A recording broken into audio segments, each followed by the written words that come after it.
Others are in the bacteria.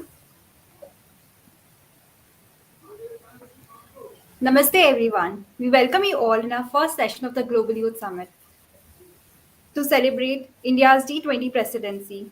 As all the guests are with us, we'll start the summit. So, I'd like to call upon Ria to please welcome the speakers. Yes, thank you so much, Purva. So, first of all, hello everyone, and very warm welcome to our esteemed panelists who have joined us today for this session. So, on behalf of entire policy research and advocacy team, I would like to welcome all of our renowned guests who had graced this event with their presence.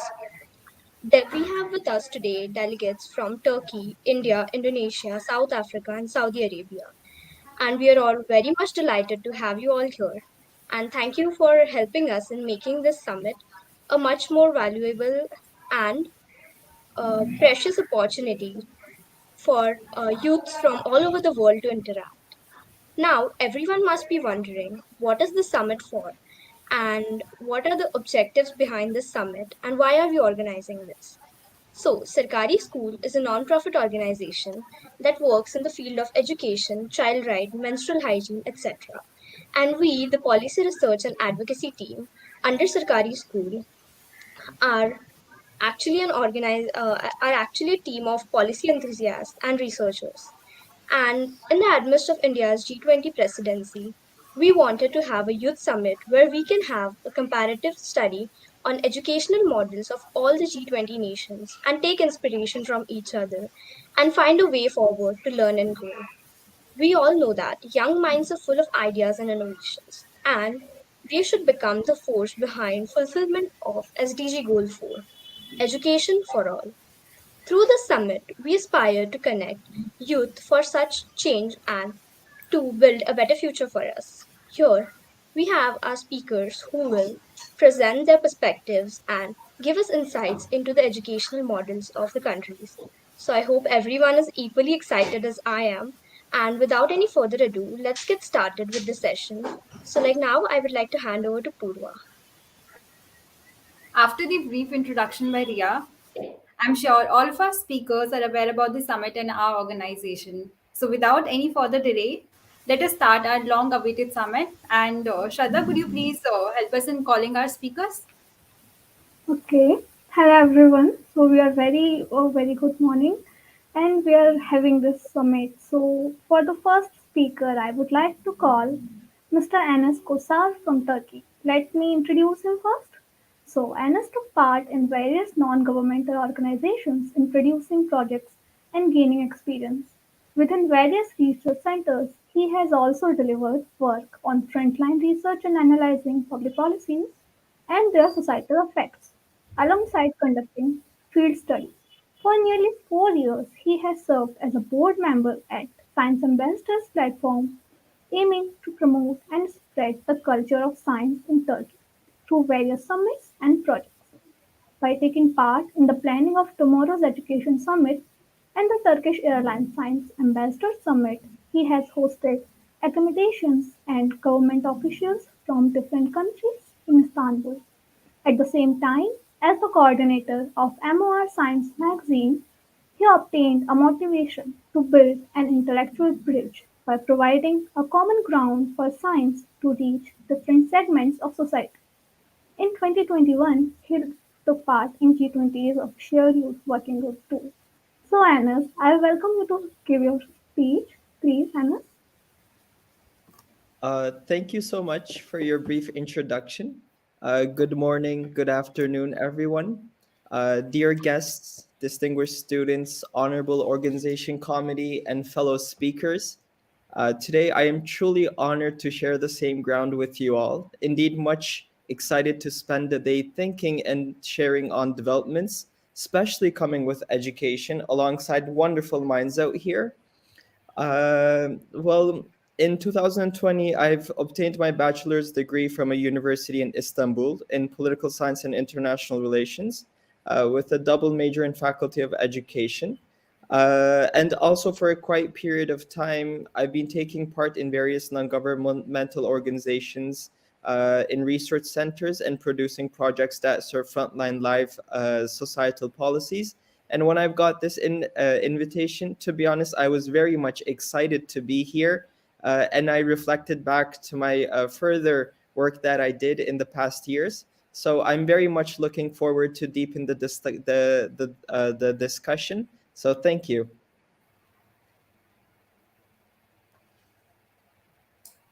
Yes, thank you so much, Enes, for your introduction. So, we would like to hear more about the educational system of your home country. So, yes, please go Sure, ahead. sure. Okay, so you want me to deepen the conversation and continue on? Yes, sure.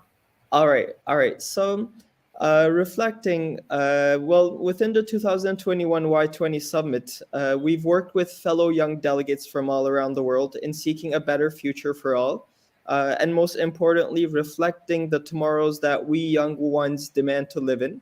But at that summit, my advocacy track was specifically on digitalization, innovation, and future of work, where in that year there was no sole track representing education. However, the effective education was eventually coming in front of us in different ways. So I actually want to bring attention to the issue that today we are here to discuss a very much fundamental and life saving need by declaring education through the G20 lens for the sake of social welfare. Uh, Digging deep into the technical issues, well, the fundamental education system in Turkey starts from kindergarten and constructs on a duration of 12-year mandatory education in general. The primary education is compulsory for all at the age of 5 and is given free of charge in public schools. Also, these schools provide 8-year, which is 4 plus 4 years of education.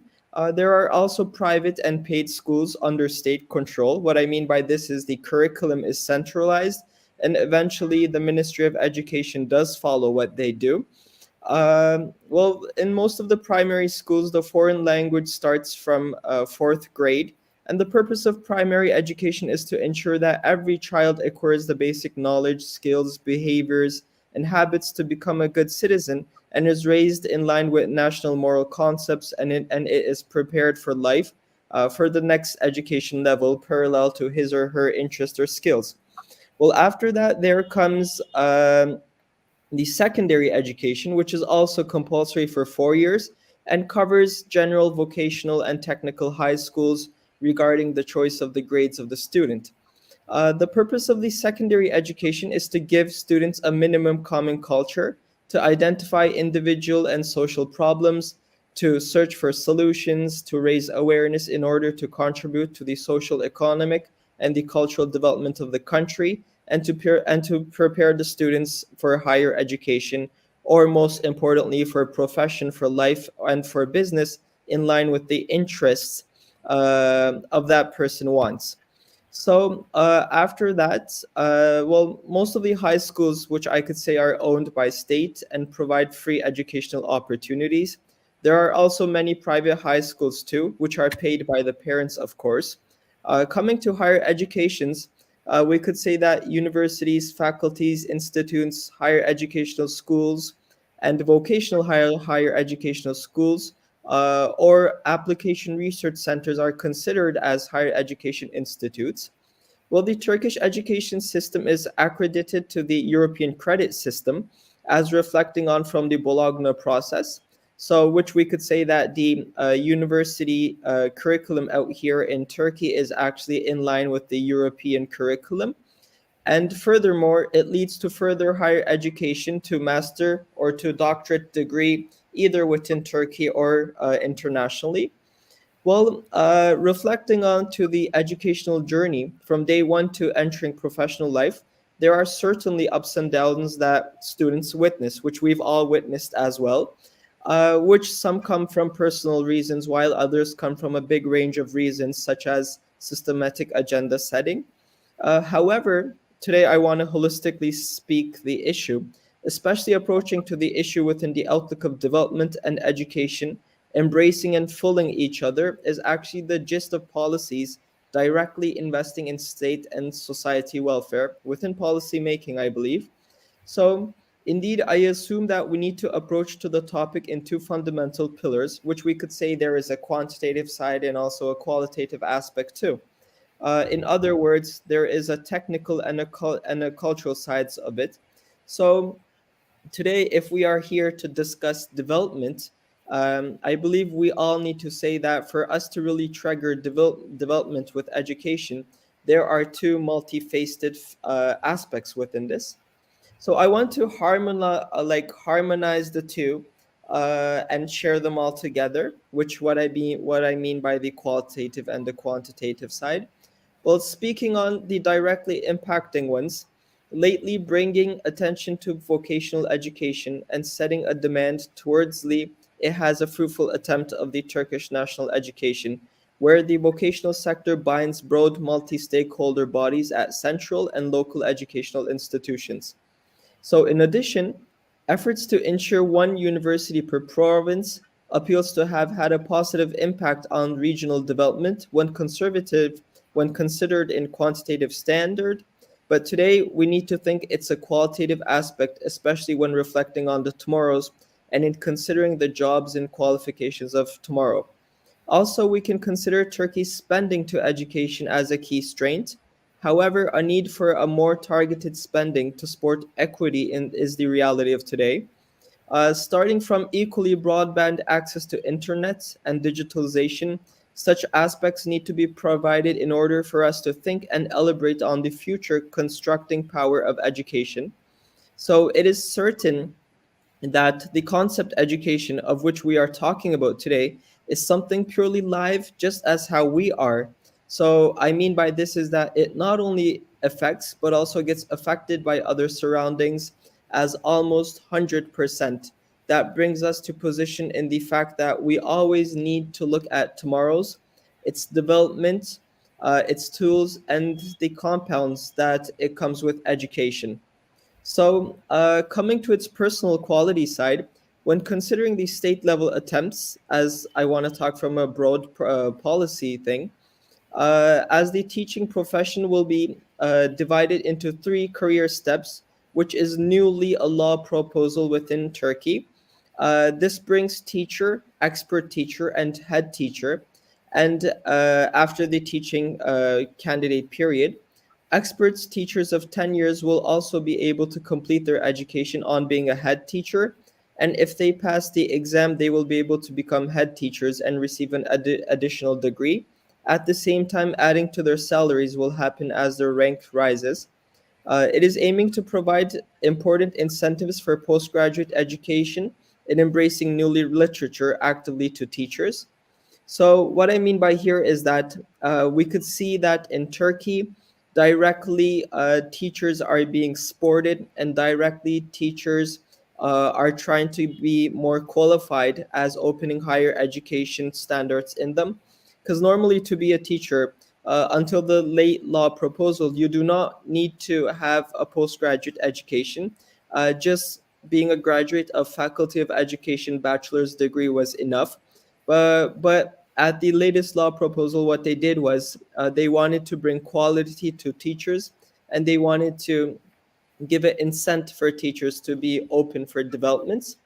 So regarding from the current situations, which still need some development and energy, let's say, there is, yes, high numbers of students in Turkey which follow vocational programs, which is great. However, such vocational intellectual environments certainly need to be constructed regarding the global shift we are in, which I believe, which will not only be more attractive to the young ones, but also be more productive for the greater aim. So, just adding coding to the curriculum is definitely not enough for this stage. We need to bind the lessons that provide a fundamental academic interest in critical and creative thinking, so that many ideas that we can blend in education, which will certainly help our projections for the future of work. And that's what I believe the Turkish national education system and the ministry is trying to do at this stage. But there are still lots of roads, lots of ways that we definitely need to go. So we need to construct a colorful environment of ideas and projections around education so that we could produce and catch the dynamic journey of today's world with education. Also, I want to catch attention to a strong NGO and think and do think, which is a very important. case, not only for Turkey's academic production and analysis regarding education, but also, as we could say that the more that there are qualified minds within the market, let's say this is the education market, the more it will be, the more productive, the more colorful it will be. But considering the potential, definitely the work out here is not enough. So to round out my discussions and my facts that I've just shared, uh, like considering the Turkish work out here in order to trigger development, first I've talked about vocational education. Yes, vocational education is opened up in Turkey, but there is still some qualities need to be brought into the game. What I mean by this is that it needs to catch the dynamic issue of how the world and the market is going on, but also there are some very good attempts to get the teacher more powerful, get the teacher more dynamic, get the teacher more aware of what's going on, so not the teacher to be closed to its own memorized work, let's say. And lastly, I've talked about the issues that within the education market, again, let's say, not only the minister or not only the private schools is not enough. We need NGOs, we need think tanks to again work with the government or work with the societal ground in order to produce some wonderful ideas and to open the pathway of education to serve its citizens, to serve the young ones, to get in touch of their future and follow the education that they want. So for this round, I would like to end up my words and add some additional factors in the second round, hopefully. Yeah, thank you so much, Enes, for your insightful speech and basically the interesting pointers with respect to the Turkish educational system. And I'm sure our audiences also learned a lot from the experiences that you shared from the Turkish educational system. So we've got a quick question for you. So as you talked about the two pillars, basically the technical and the cultural aspects. So how do you think that nations can imbibe both of these in the educational system so as to enhance the quality of education? How they can bind this? No, how could they, imbibe both of these characteristics, both of these pillars in enhancing the educational quality? Because we require a balance of both of these pillars. Mhm. Well, it's a very good question. Thank you for this wonderful question. Well, first of all, for us to open up this, first we need to believe that education is something very much more important, that we cannot leave it just to the government. So we can't say that, okay, education belongs to government and it should only be in that's hand. So what we need to do here is we need to bring more colorful ideas to the ground. We need to bring very, very different stakeholders to this issue. And as I need to say like one or two, I could say the national education system, which what I mean by this is the Ministry of Education. Again, the stakeholders, which are the NGOs. Again, the research think and do tanks and the think tanks. Also, the university labs need to be very, very much important here.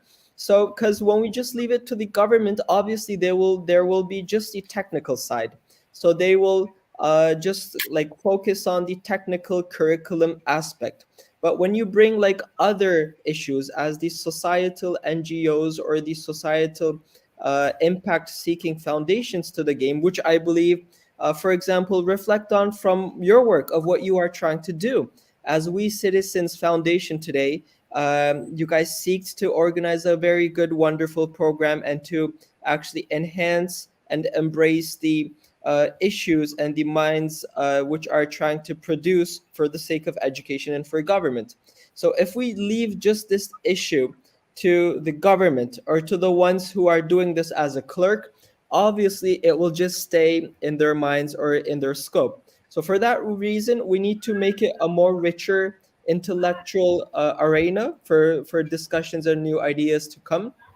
And this arena needs to work in a compound way and in an embracing way with the Ministry of National Education. So the global know-how or the inner know-how culture gets to shared with each other and gets to be benefited, I believe. Yeah, thank you so much for your such an insightful answer. Again, I mean, you had such amazing points to add. Moving forward, Shraddha, could you please call upon our next speaker? Okay, so now we are waiting to listen to our second guest, who is from India only. So I would like to call Ms. Diksha Gupta. Let me introduce her. Okay, so Diksha Gupta is currently enrolled in Miranda House, the University of Delhi, pursuing a BA Honours in Economics.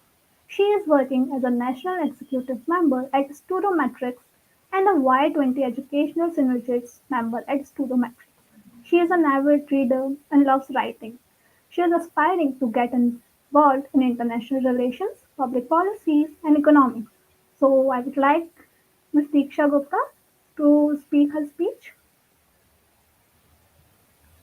Am I audible and visible? Okay. Namaste.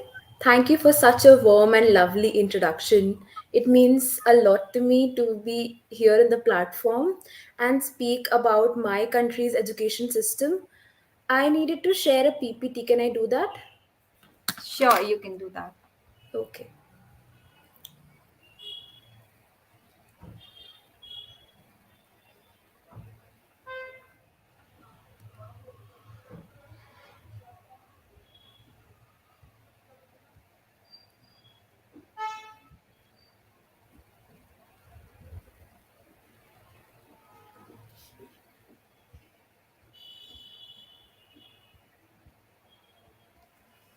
Uh,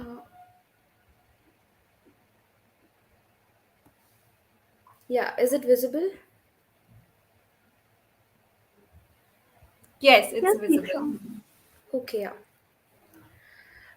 So, India, as described by Mark Twain, is the cradle of human race, the birthplace of human speech, the mother of history, the grandmother of legend, and the great grandmother of tradition, has placed education as one of the highest virtues since times immemorial.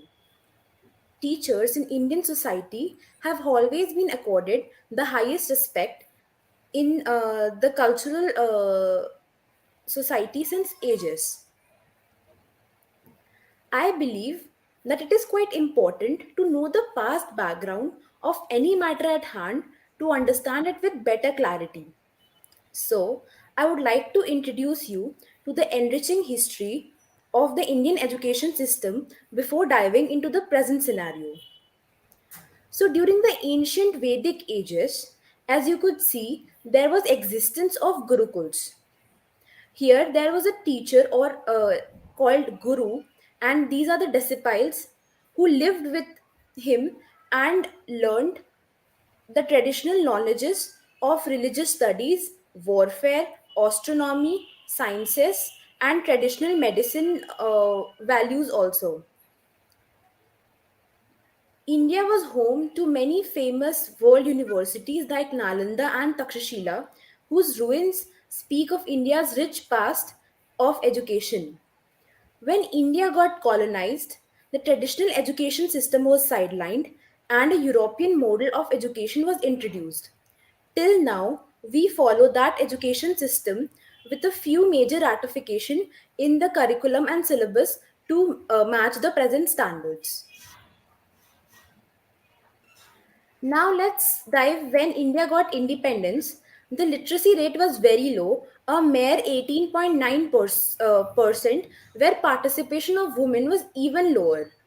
But due to its unique government policies and subsidized public education, India has improved its literacy rate to nearly 75%. India's improving education system is often attributed as one of the major reasons for its economic success. Although the rates are still lower than the world average, but India has witnessed a boom in enrollments post COVID that will help to bridge the gap in a few years to come. So, India's educational system at a macro level is basically a state run public education system of model where it is highly subsidized and run by the government. But the existence of private institutions, especially at school and primary level, is seen where around 29% of students receive private education.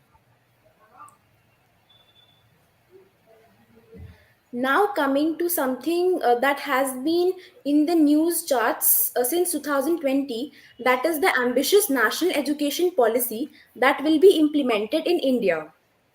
So, quoting Shri Narendra Modi ji, the Prime Minister of India, the new education policy will sow the seeds for starting a new era, will give new directions to 21st century of India. NEP is still in its implementation stage, and I belong to the first batch to which the principles of NEP has been implemented at university level. So basically, they started with the implementation of NEP in University of Delhi from this year and from our batch.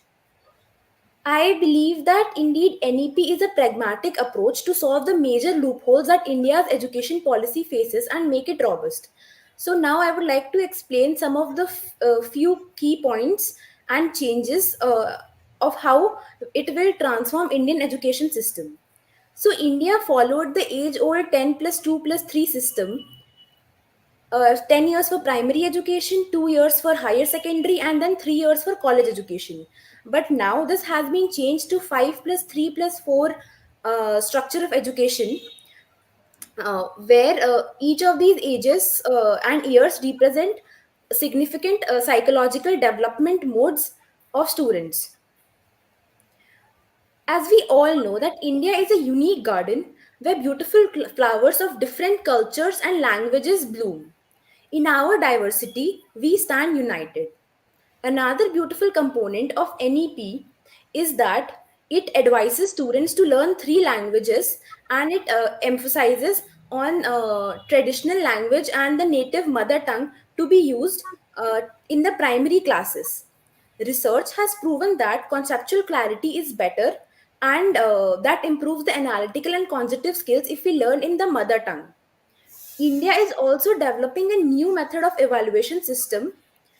A new standard setting body called Parak has been proposed to guide testing based on self evaluation, peer evaluation, and teacher evaluation that is more comprehensive and more individualistic rather than the age old traditions of tests and that concept of a single sheet of paper deciding our future. Even personally speaking, this year board exams were not a deciding factor for university examinations. Common university entrance examinations were the key played the key role, that had a lot of options for students and was more holistic in terms of questions that we faced.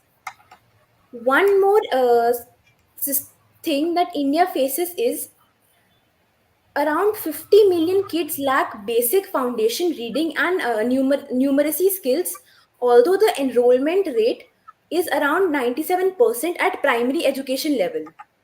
This is indeed a shocking fact because, according to NCRT reports, around 11% of students in class 3 were found to have inadequate reading and writing skills that form the basis of education for the higher classes. To address this issue, the government is stressing more focus on primary education, especially in the formative years.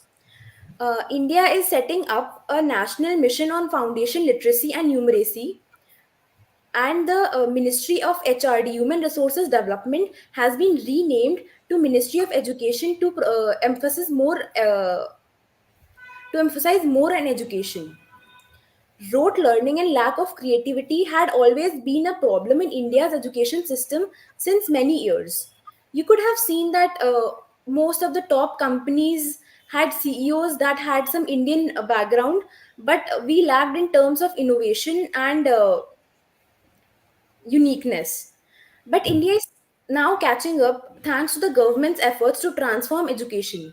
There has been introduction of multidisciplinary programs where the student is given a choice to select his or her subjects according to his or her own interests. If a student wants to pursue his interest in biology and history together, then NEP gives him or her the scope to choose the subject combination. Even coding has been emphasized from class 6 as it is the future of Gen Z. Now, I would like to throw some light on the successful implementation of a few projects from the past and the present that have helped India transform its educational settings, and everyone can learn, can take a sneak peek into it. India had implemented Right to Education Act that entitles free education to every young child under the age of 6 to 14 years of age. Now, coming to the sweet spot after the implementation of national education policy, the age has been extended. The government will provide free public education to till class 12, that is till secondary level of schooling. Then there is another unique concept called Prime Minister Portion, also known as midday schemes, that has often been attributed to India's success of high enrollment rates in primary education sector. The program supplies free lunch on working days to all children in government primary and upper primary schools, serving 120 million children in over 1.27 million schools and education guarantee scheme centers. The midday meal scheme is one of its unique kind of program that is the largest in the world.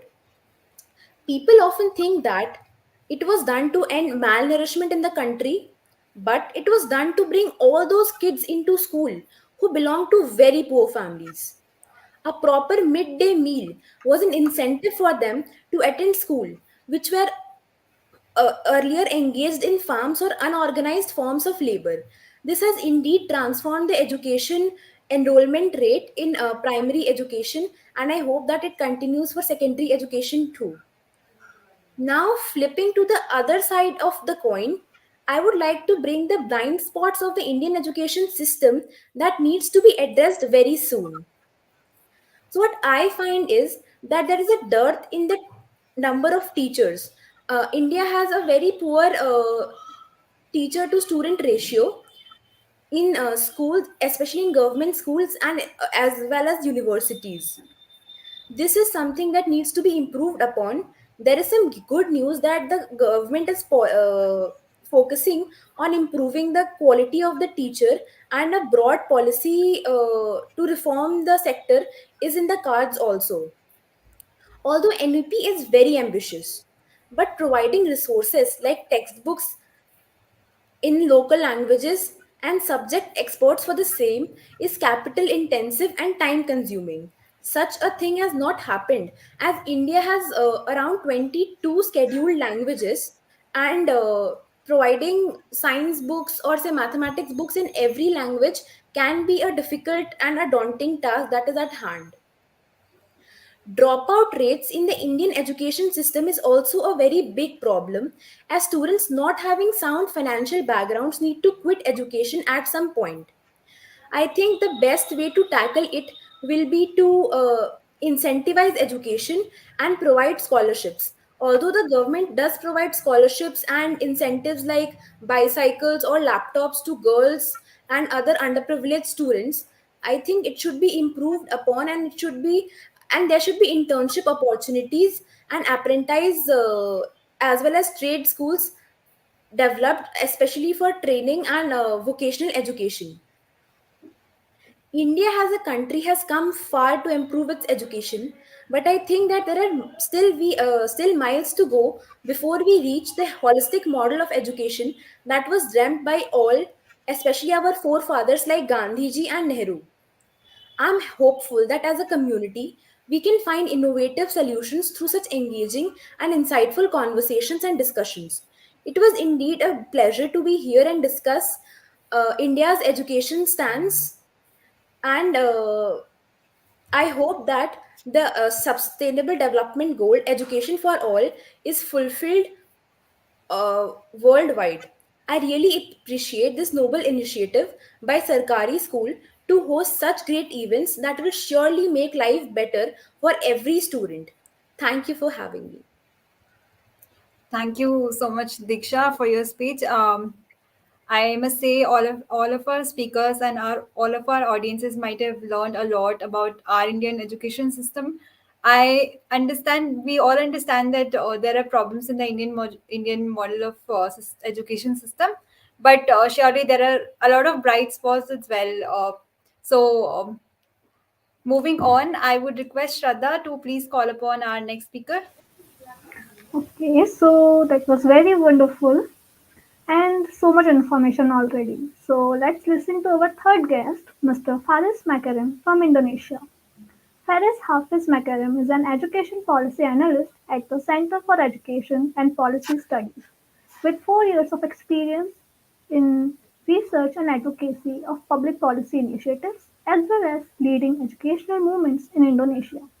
Faris is experienced in evaluating and reshaping national and regional level foremost educational policy, including the learning transformation in vocational and higher education, as well as the admission policies in K-12 and university. He is managing a crowdfunding scholarship program called the Beasiswa Luar Biasa as the vice president that has gathered more than $135,000 and given scholarships to almost 600 university students. So I would like to listen to Mr. Faris. Mr. Faris, can you please continue? Yes. Can you hear me? Yes, you're audible. Thank you, Purva. Thank you, Shirada, and thank you to Diksha and Enes. And I'm inspired by your previous speech, and I cannot wait to hear the next speech too. I want to share my screen. Can I do it? Sure. Yes. Okay. Yeah. Just a moment. Yes. Okay. Um, Hello everyone, my name is Faris. I'm from Indonesia, and thank you for this opportunity by the Sarkari school, right? This is a cool NGO, and I would like to know more about this NGO too afterwards. Um, okay, and I'm here to talk about the education system in Indonesia. My presentations have two outlines. The first one is the overview of education system in Indonesia, and the second one is the most recent education policy. Okay, so yeah, Indonesia is a wide country. We have around 24.3 million students all over our islands. We still the total number of our islands is still a mystery. Some said it is 16,000, and somebody said it is 18,000. But yeah, it's so many, and the total of education institution is many too. In the early childhood education schools, there are around 120,000.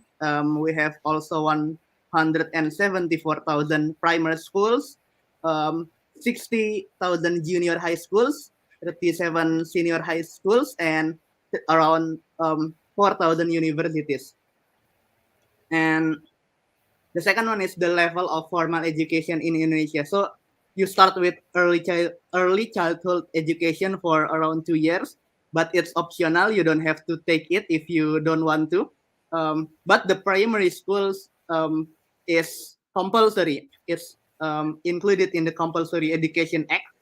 It's around 6 years. After that, you can go to junior high schools for 3 years. After that, senior high schools, 3 years. And the senior high schools is compulsory in some provinces. So some regions have implemented the 12 years of education compulsory.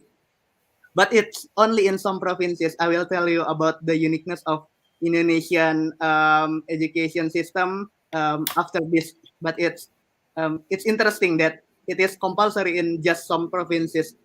After that, you can go to the bachelor's degree, or you can go to diploma 3, diploma 4, or bachelor's degree. It's vocational education, just like what Enes has described in Turkey too. So in Indonesia, there are vocational schools too.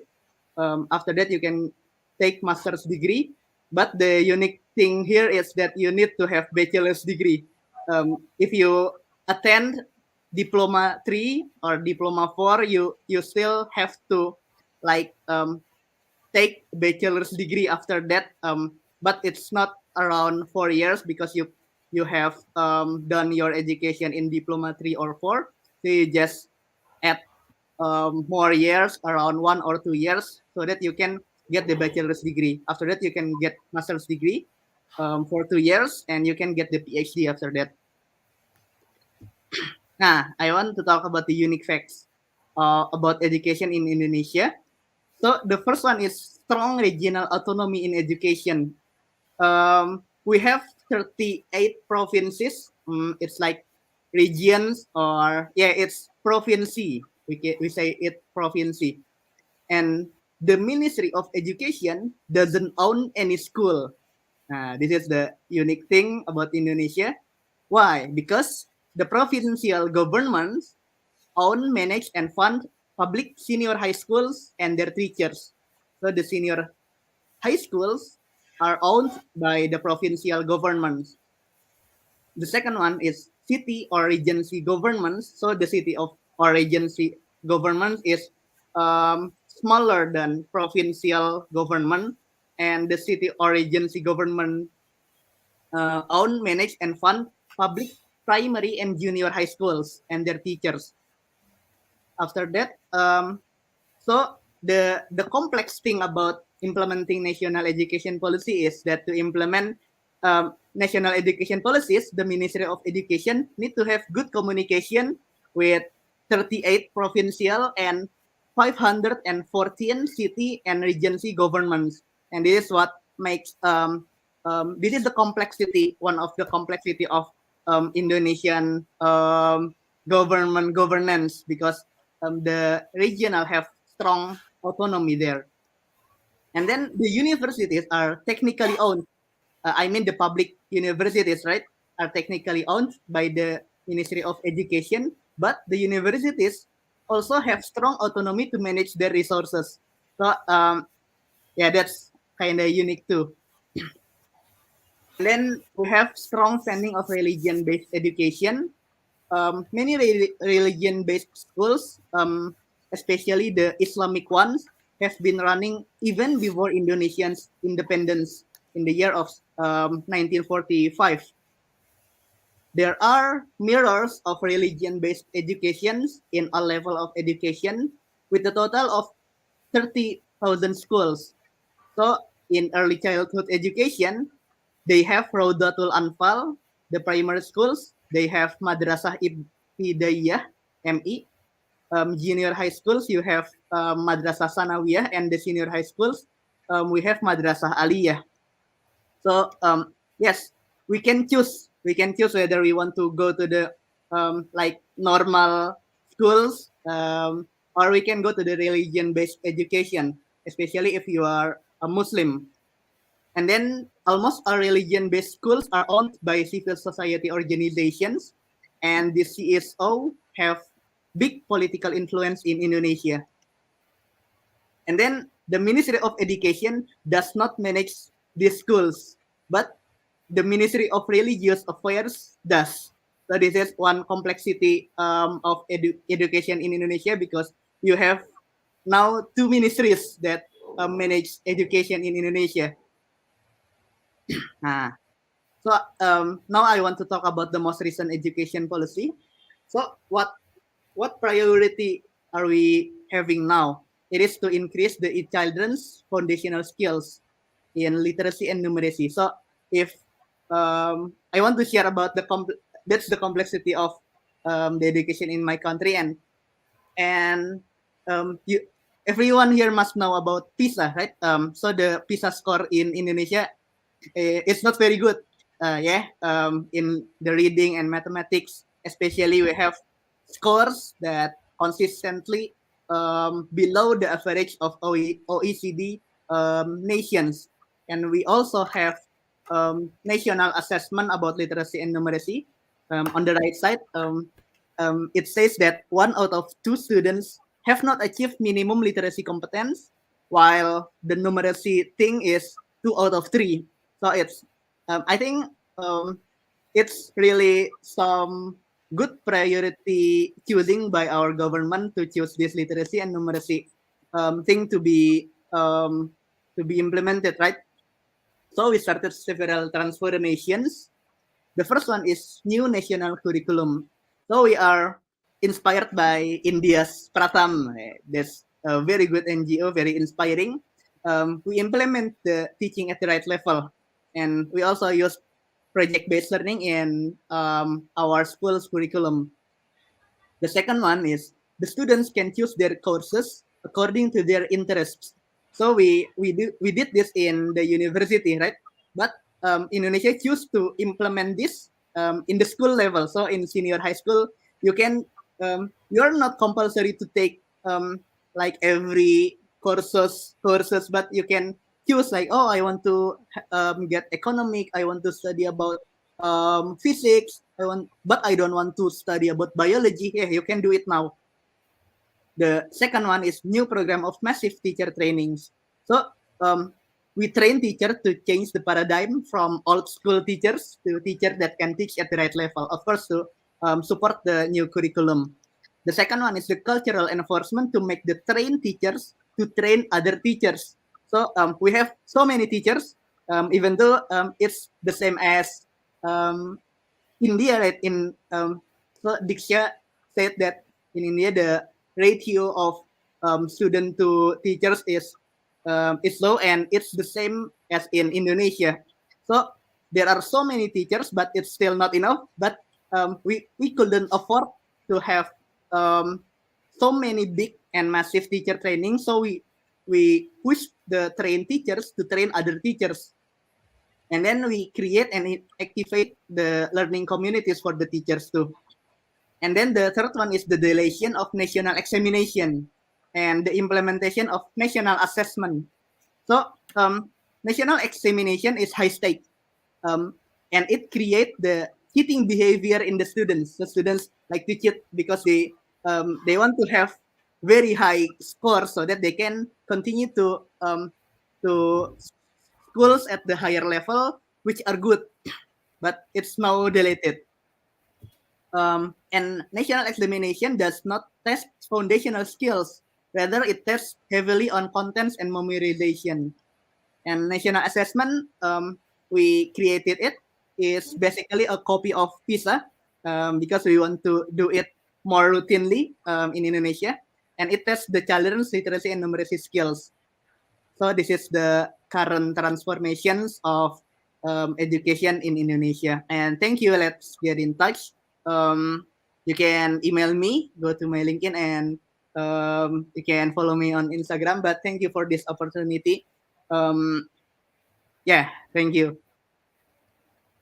Thank you so much, Fariz. I mean, we learned a lot about the Indonesian system of education, and there were so many refreshing points to hear for us, especially we being from India. It was really interesting to know about what Indonesia has been doing. So, I just have a very quick question to ask you since you said that Indonesia is a very wide country. So, how has education helped in creating a more inclusive society in Indonesia? Sorry, can you repeat the question? Yeah, so I was just asking, since you've mentioned that Indonesia is a very wide country, so how has education helped in creating a more inclusive society in Indonesia? Yeah, it's very hard. It's very challenging to have that inclusive because we tried our best to create an inclusive society, right? In our schools, we do not want to like um, create a difference between the schools for the disabilities or the schools for normal children. No, so we make them in one schools, in the same schools as as the other students, and we push the teachers so that they have the ability to to do the differentiated learning. So yeah, they have to use other methods, unique methods to every children, right? But I know that there are still the accessibility issues in Indonesia, especially for the poor children in Indonesia. Even though the scholarships in Indonesia are very generous. We have so many scholarships for all level of students, but I think we still need to do more about the maybe the homeless children or the children in the rural areas. In Indonesia, there are so many rural areas, and um, we we are we succeed to like build primary schools all over Indonesia, but I think we have not been so serious yet about building like junior high schools or senior high schools. And I don't talk about university. You know, university is we have around 30 something percent of participation rate of university. Yes, there are so many accessibility challenges that we have to cover. Yeah, after maybe we face our top priority now is about literacy and numeracy. And that what's interesting is that I saw on Diksha's presentation that India is focusing too, right, on the literacy and numeracy. I think that's one of the like the sameness of Indonesia and India. Yeah, thank you, Faris, for again bringing in, interesting pointers and the ground reality. So that was really refreshing and nice to know about the Indonesian system of education. So, Shraddha, could you please call upon our next speaker? Okay, so I am very sure that our all the speakers are very insightful, and seeing such informative speeches, I'm sure that we would not be able to garner this much information alone. So, without wasting any more time, let's listen to our youngest guest, but with wide knowledge base. So, I would like to call Miss Mukembeni from South Africa. Uh, Ms. Mkumbeni is a 21-year-old policy advisor and researcher. She has dedicated her career to advocating for climate action and sustainable development through engaging in high-level policy processes, research, and advisory. She holds a Bachelor of Social Sciences with honors from Rhodes University. She is a former head delegate of Y20 South African delegation. She has also served as a member of SADC Youth Parliament to advocate for feasible policies for youth in SADC. So, Ms. Mukembeni, can you start your speech? Hi, thank you so much for such an incredible introduction. I'm honored to be here. Yes, I am ready. Can I share my screen? Sure. Sure. Okay, great.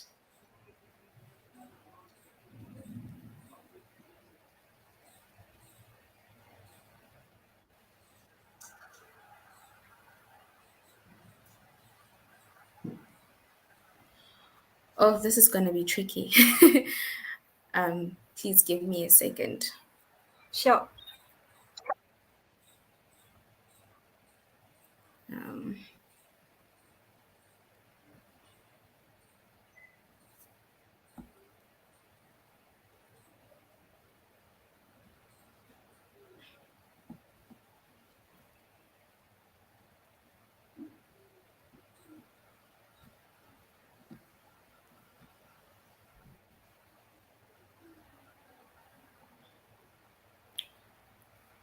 all right, is this visible?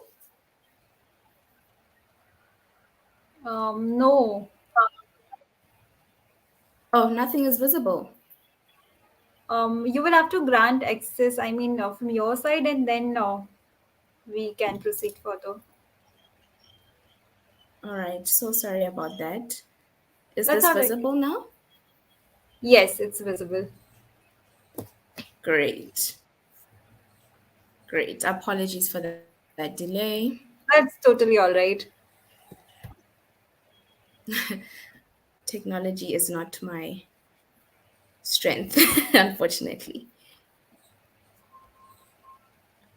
Present. All right, so I'm going to be talking about education within the G20. Last year, I had the honor of serving as the former member of the Y20, which is a youth convening body for the G20. So I was the head delegate. And really today, I just want to share a very comprehensive analysis of education within the G20, but as well as in South Africa. So, on the fifth International Day of Education was celebrated on the 24th of January, which is basically under the theme of investing in people, prioritizing education, building on global momentum generated by the UN Transforming Education Summit in September 2022. And this year's day calls for maintaining strong political mobilization around education. And this is so that we can chart the way to translate commitments and global initiatives into action. And basically, this is to ensure that education is prioritized and to accelerate progress towards sustainable development goal against the backdrop of a global recession, growing inequalities, and a climate crisis. So, before I get into expanding on education within the G20, I would like to provide a brief outline of South Africa's education system. So, in my presentation, I will talk about South Africa's education system, the work that the G20 has been doing in education, and I'll be specifically touching on the G20 Indonesia's presidency, and then I'll also touch on girls' education. So, to give you a brief overview of what South Africa's education system looks like, is that it is divided into three strata, namely education, general education and training, further education and training, and higher education and training. So this is a process of general education that is compulsory from grade 9 and spans through to grade 7 grade 12, apologies. So the first 6 years are spent in primary school where literacy and numeracy are established, and that is primary education. And then secondary education is administered through a network of government schools and private colleges. The standards are very high, and unfortunately, school fees and tuition fees debar the poorest from attending. And then completion of secondary education brings with it a basic education and training certificate, the National Senior Certificate. And then in terms of vocational education, this is administered by a sector education and training, and it is arranged across functional lines. This training itself is mainly by commercial colleges functioning partly under government subsidies, and beneath this is a plethora of independent adult schools, some of which maintain very high standards. And then to top that, we have tertiary education. Tertiary education and training is provided through a large number of private and state owned institutions. And tertiary education in South Africa offers a wide variety of disciplines, awarding traditional higher certificates, diplomas, bachelor's, master's, and doctorate degrees. So South Africa has a developed progressive education system, but however, this is partly in theory, and let me tell you why. According to UNICEF, South Africa spends a large number of its GDP on education more than any other African nation, providing free compulsory education to all children aged from 7 to 15, regardless of race. Unfortunately, South Africa's education system used to be a segregated education system because of its history of apartheid, which is a system of segregation that happened in South Africa.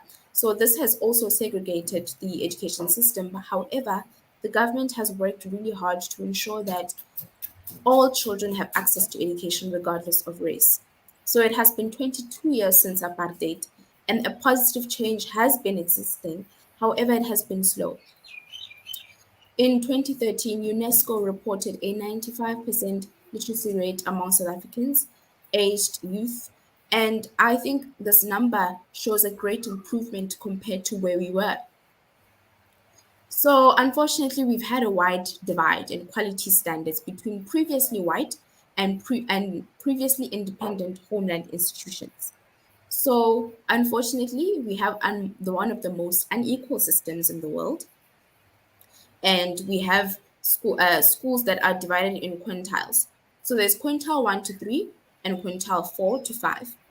Quintile 1 to 3 schools are the poorest with very limited resources and are not financially viable, where parents are not financially viable to pay for school fees. And quintile 4 to 5 schools have more than enough resources where parents are financially stable and are able to pay for school fees. So, to sum all of this up, one of the core challenges that are faced in education has always been literacy. Literacy is very fundamental to achieving a successful career and opportunities. It is a tool that can bring one a good quality of life, and it goes beyond being able to read and write. It is the ability to make use of these skills and produce effective communication. So another issue that the education system that South Africa faces is a shortage of specialist teachers.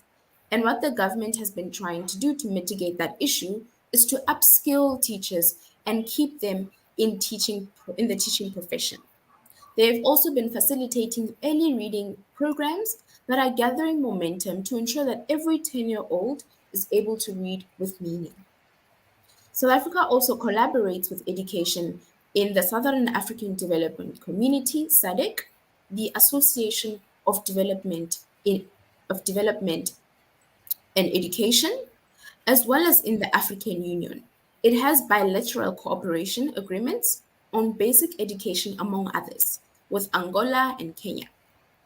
So next, I would like to give you some insight as to what the G20 is doing to ensure that they can improve and produce quality education for youth in the region.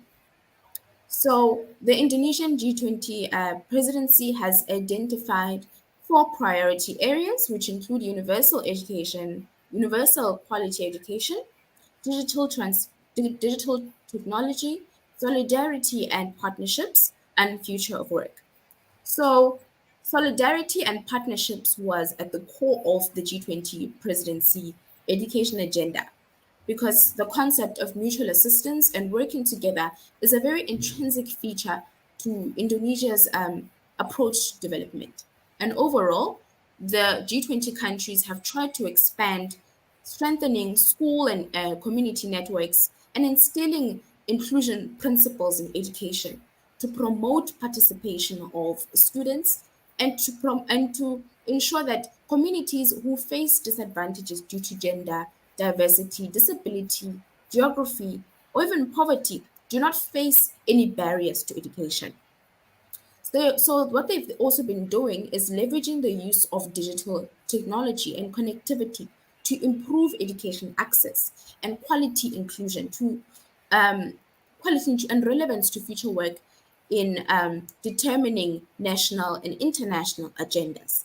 They have been supporting inclusive lifelong learning by developing education systems that give every single child a good early start to education and a smooth school to work transition in a world that is marked by severe inequalities and uncertainties. So, what member states have also been working to do is pushing partnership and solidarity based on the principles of SDG 4, which is universality, meaning that the agenda must be for all countries to ensure inclusion, ensuring that no one is left behind, and meeting the need to collaborate across all sectors. They have shown and showcased examples of partnership that these can happen at local, national, and even international level. So I cannot be here today talking about education without highlighting the need to really bring truth to light about the barriers that young women face in accessing education. As we all know, the COVID-19 pandemic has disrupted education for young women and girls. And it has exposed young women and girls to so many barriers that 1 to 22 times that more women were found dropping out, likely compared to boys, apologies. And the other issue is that gender based violence continues to disproportionately affect women and girls and in their communities. And we have also known about unhygienic sanitary conditions in schools, meaning that young women and girls miss school And the other thing that causes young women and girls to miss school is child marriages, early pregnancy, and these cause adverse effects for education outcomes. And in male dominated fields such as STEM, young women only take up a minority percentage of enrollments. So I've really highlighted key solutions that leaders have to place.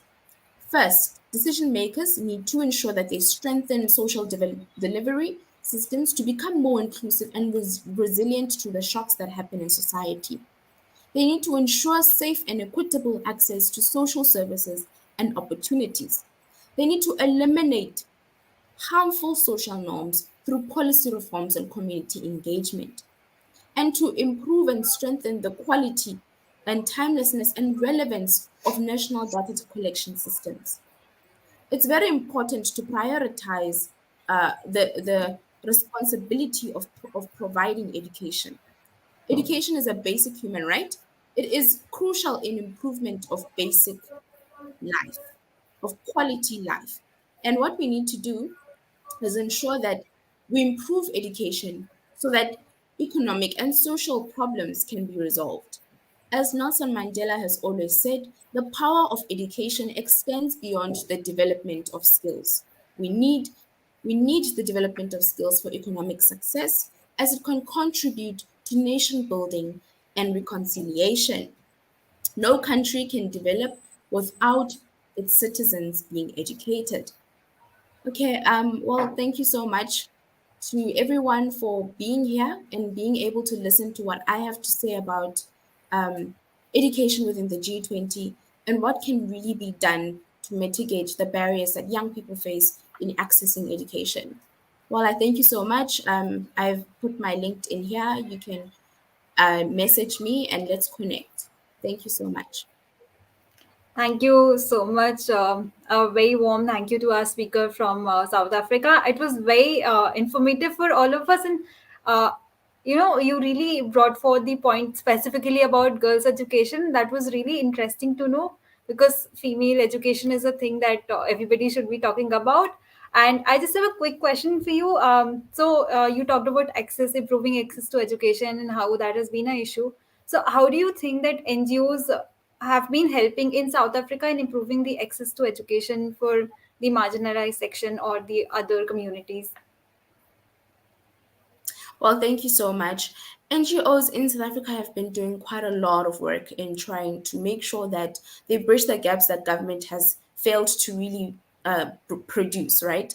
So, particularly at the end of 2020, when we were facing the COVID-19 pandemic, we've seen a lot of NGOs and nonprofits really getting in and doing the work that needs to be done by providing access to technology gadgets and ensuring that young people, particularly young people from marginalized communities that don't have access to gadgets to continue with education. I've seen quite a lot of NGOs that are providing pads and sanitary products to girls that don't have those products so that they can go to school.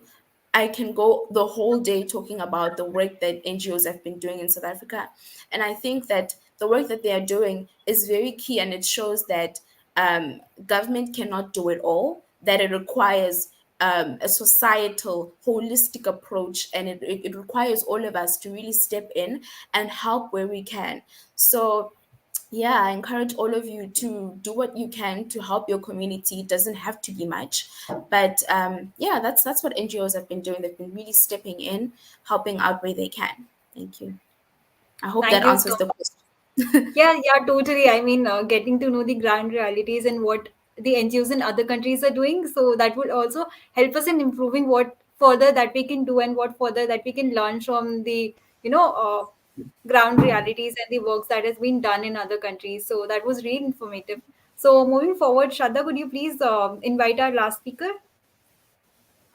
Okay, so this has been going on wonderfully, and I'm very grateful to be part of this informative summit. So let's move ahead with our last waited speaker. I would like to call Ms. Karima Al Malki from Saudi Arabia. Karima Al Malki is a 29-year-old senior associate consultant at Mishal Consultancy Company and Deputy Executive Director of the Juster Armenia program. She has a master's degree in the art of special education. She has four publications on different aspects of education, and she has a keen interest in education in G20 countries. So we would really like to listen to you, Karima. You can. Thank you. Hello, everyone. I'm Karim Al Malki. I will represent Saudi Arabia today. First, allow me to extend a warm welcome to all of you, and I thank Sarkari School for the invitation to the G20 Youth Summit. I'm delighted to be here today to tell you about education system in Saudi Arabia. The purpose of this speech is to facilitate knowledge transfer in education system in KSA. So I will share to my presentation.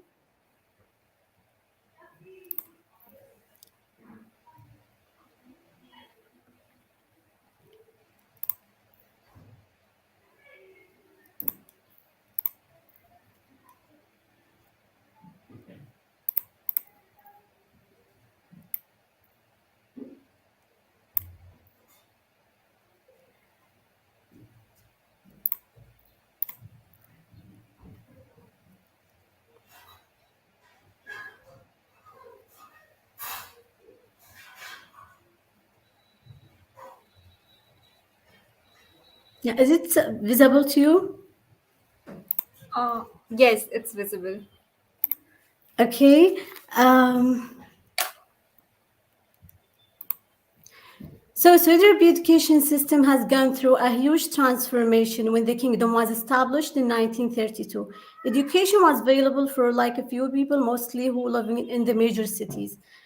Today's Saudi Arabia education system include over 50 public and private university with more than 30,000 school and large number for college and other institution. The system in Saudi Arabia open to all citizens and provide the student with free education, books, and health service. As you are all aware, Saudi Arabia has a Vision 2030, which aims to develop a high-quality education system by achieving universal education access and focusing on developing human capital to transition to a balanced and sustainable economy. Moreover, Saudi Arabia education system aims to ensure that students are prepared for the life and work in the modern world while meeting the country religious, social, and economic needs. Here, Saudi Arabia has a three main category for level education: general education, which include kindergarten and primary school and high school; higher education, which include bachelor degree, master degree, PhD; and social and adult education. For special education here in Saudi Arabia, we have like a special education a department, which like responsible for manage and run schools for the deaf, blind, and mentally and physically disabled. Also for adult education, Saudi Arabia have a lot of centers that aim to provide education to all and remove literacy from the kingdom. Here we have in Saudi Arabia four characteristic things. We focus in Islam. So religion is not separate from, but it's a part for the disciplines of education, economic, and all aspects of life. Second, it separates education for women and men, and that things mean we just separate, but at the same things, all school have the same education policy. For the fourth thing, there's a financial support, like for girl, we support like free transportation from school to the home and home to the school. And another financial support, for example, a student who like study outside of the country, here Saudi Arabia give them like a support as a money. For the advantage, Saudi Arabia focus in digital solution, and we have like several platform. We have Noor system, such as aim to establishing comprehensive information system for the educational process that rely on the latest technology and electronic educational management and cover all schools supervised by the ministry. The national e-learning platform, Madrasati platform, which aim to manage and monitor the education process in line with present and future digital requirements. So the digital library, which have like more than 680,000 ebook dedicated to various fields. Saphir platform, which provide a smart solution for a student who work outside the country and student who learn outside the country, and for the school evaluation, Education and Training Evaluation Commission, incorporating with the Ministry of Education, launched a Tertib Index. Tertib Index that ranked the office and Department of Education and school according to the grade of their student per non-reference test issued by the Commission. So, as a result of this effort, Saudi Arabia have like UNESCO cited that the Kingdom of Saudi Arabia model of quality control and confidence in a learning through e-learning standard launched by the National E-Learning Center for Education. And this kind of like survey among the study finding the key strength of Saudi Arabia response to the COVID-19 pandemic include that we are prioritizing given to the student to teacher connection, and there is extensive range for teaching and learning tool, and there is low tech alternative and in-person school visit of student without interest access. So for improvement things, there is a low quality field curricula and reliance on traditional method of education significantly. There is an imbalance between learning outcome and the need of the labor market, low rate for investment in private education. How Vision 2030 phased it, providing lifelong learning opportunity, rehabilitation of teacher at the highest level, and providing an educational environment stimulating creativity, and developing educational curricula and the method used in teaching them. So this is like a quick brief of Saudi Arabia education system. Thank you all for listening, and I'm here to answer any question. Yeah, thank you so much, Karima, for bringing in again important and interesting pointers from the education system of Saudi Arabia.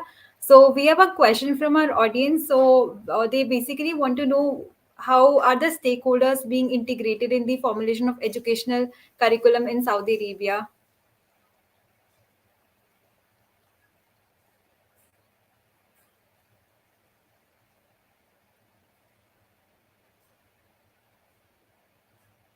I think we are having some network issue. So maybe we could move forward. Yes, Karima. I'm back. Sorry for it's like connection things. Can you Yeah, repeat your question, please? totally, totally. We were just asking that we have a question from our audience. So they would want to know how are the stakeholders being integrated in the formulation of educational curriculum in Saudi Arabia? Like how they can come here to like get a study and things. No, no, no. Basically, they want to know how are basically in the formation of the educational curriculum. So, how are the views of parents and other civil society organizations being integrated in the formulation of educational curriculum and the For educational the model?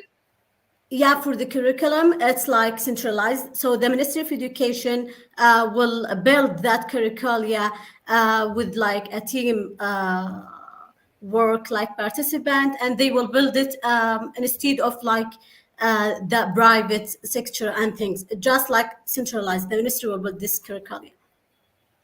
Yeah, thank you so much, Karima, for that answer. So, as we have heard our last speaker, so I would just like to take this opportunity to open the floor for all our speakers to please share their views about the event that we have had and about your experiences so far. And we look forward to being connect with all of our speakers in future.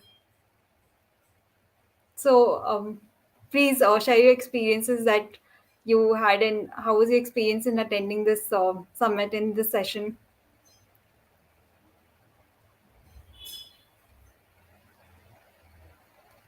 Maybe we could hear from Faris if Faris has something to add.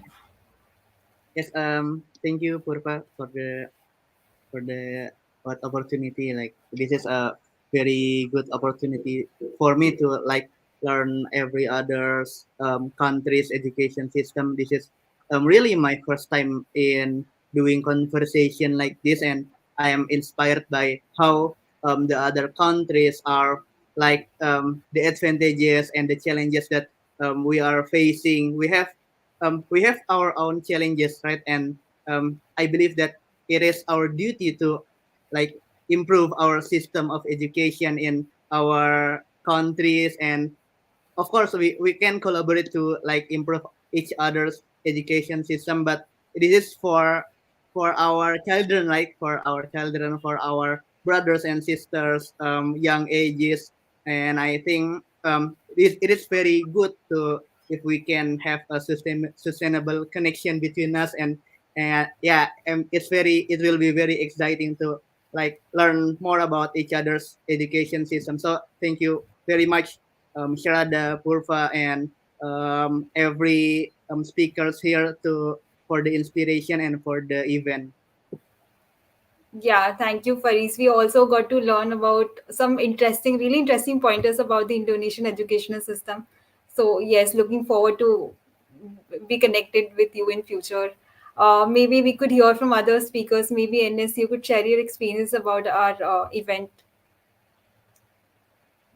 Thank you so much. First of all, I would like to start by thanking uh, every and each one of you out here for your wonderful presentations. They were all fabulous and wonderful and very insightful.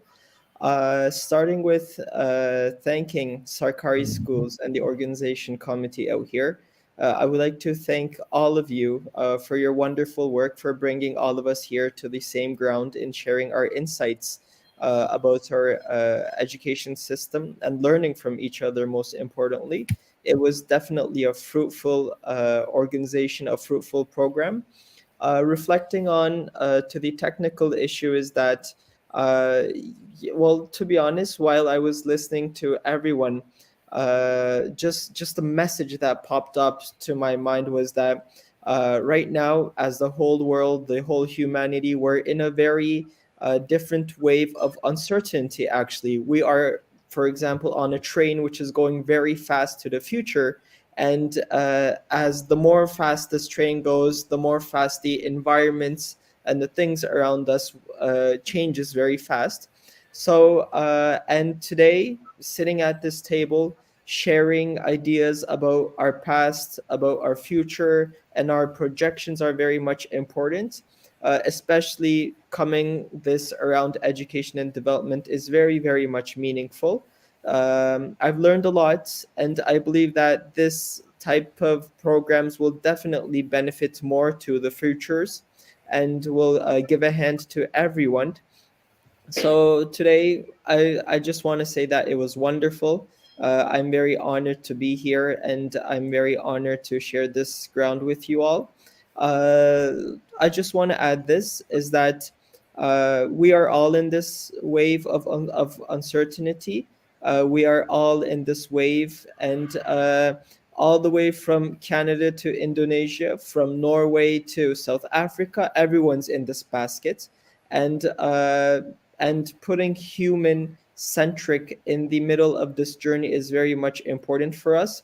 So today I invite every and each one of you to think what development really means to us.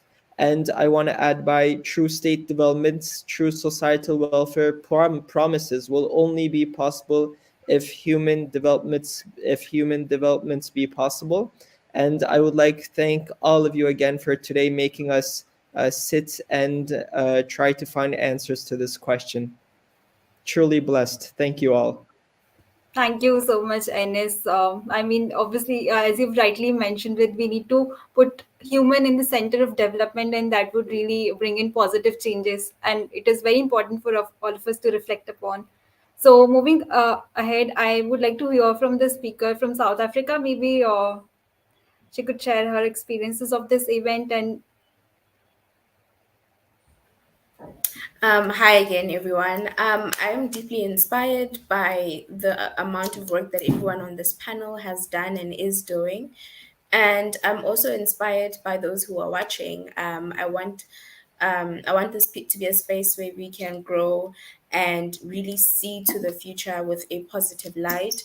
Because yes, we have challenges in education. We have so many barriers, but it can only get better because of the young people that we are and because of the mindset that we have.